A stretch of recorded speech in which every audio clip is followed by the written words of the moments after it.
De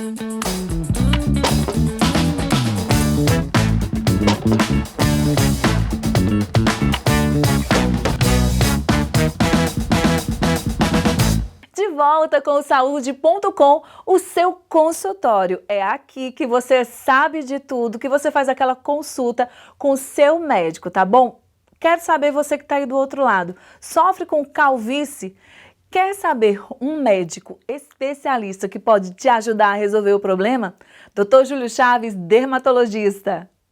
Olá, Jailma, que prazer estar de volta aqui com vocês no programa Saúde.com. Eu sou Júlio Chaves, dermatologista, e hoje eu vou falar com vocês sobre um problema muito comum, que é a calvície. A principal causa de queda capilar aguda ou eflúvio telógeno são as infecções, dentre as quais destacamos o Covid, que foi algo bem recente. Mas também temos outras possíveis causas, como a pós-gestação, pós-cirurgias ou algumas deficiências nutricionais, como anemia, deficiência de ferro. E alterações hormonais também estão envolvidas, como alterações dos hormônios da tireoide. O início ou término de alguma medicação também é uma das causas de queda capilar intensa aguda. Já em relação às quedas capilares mais crônicas, com perda do volume capilar, destacamos a alopécia androgenética, ou também conhecida como calvície familiar, seja ela masculina ou feminina.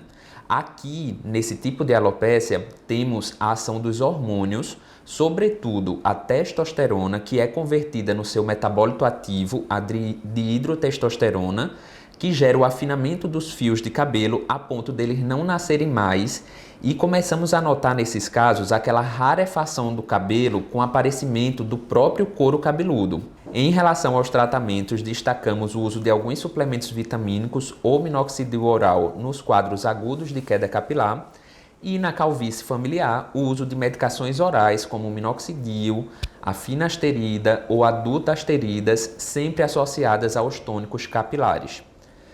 Os tratamentos realizados no consultório, como o MMP ou a microinfusão de medicamentos na pele ou a intradermoterapia capilar, eles também auxiliam bastante nesses casos, tanto agudos como crônicos de queda capilar.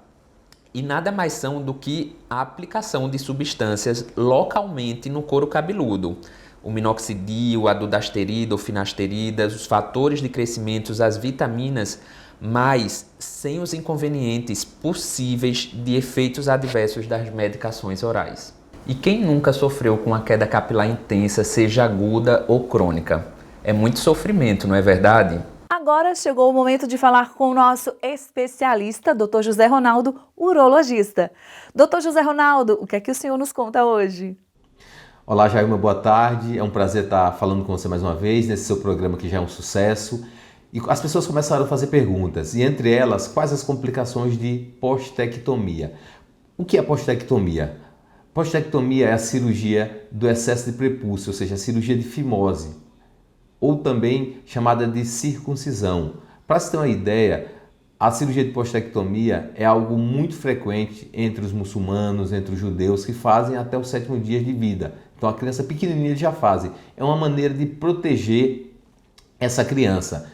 As crianças que são circuncidadas, elas têm menos doenças transmissíveis, elas têm menos câncer, e as suas parceiras no futuro terão menos câncer de colo de útero. Então vejam a importância da cirurgia de fimose, que é a postectomia. Apesar de ser uma cirurgia de pequeno porte, ela também pode ter algumas complicações raras, mas podem existir. É uma cirurgia que normalmente se faz com sedação, o paciente dá um cochilo, feita com anestesia endovenosa, associada a um bloqueio local com anestesia. Quando é criança, a gente toma um cuidado um pouquinho maior. A recuperação se dá por volta de 7 dias para voltar às atividades de trabalho. Os pontos caem sozinhos, não precisa retornar para retirar. Isso é algo importante, por ser uma área sensível, traria grandes problemas essa retirada de pontos. E quais seriam as principais indicações da postectomia? A gente costuma dizer que é, primeira, religiosa, como já falei no começo. A segunda, aquele paciente que tem as balas no post-it de repetição, que é o excesso de prepúcio que leva a essa inflamação, tanto do prepúcio quanto da glande, ou seja, é a região que tem excesso de couro. Esse paciente também pode ter dificuldade para urinar. Esse paciente pode ter infecção de repetição em função dessa fimose, desse excesso de prepúcio. Esse paciente pode ter uma relação dolorosa tanto para ele quanto para a parceira. Esse paciente pode aumentar o risco de câncer, como falei no começo.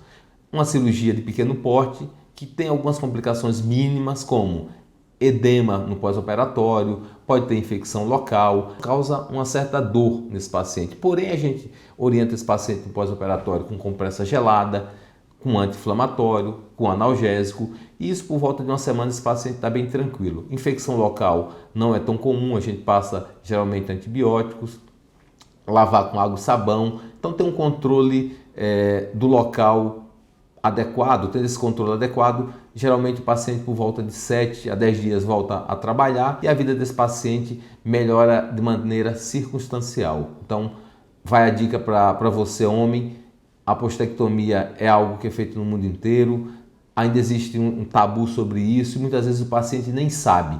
Porém, hoje, através das redes sociais, da informação, hoje os adolescentes chegam, não é incomum chegar no consultório com a mãe e falar: olha, eu pesquisei, mãe, e eu descobri que eu tenho fimose, algo que não acontecia há alguns anos atrás. Então, houve uma mudança de paradigmas, com a evolução, exatamente a internet veio para mudar tudo isso. E com essa dica, a gente termina o Saúde.com de hoje. Mas você sabe que pode nos encontrar nas nossas redes sociais, no nosso canal no YouTube. Estamos sempre sintonizados com você.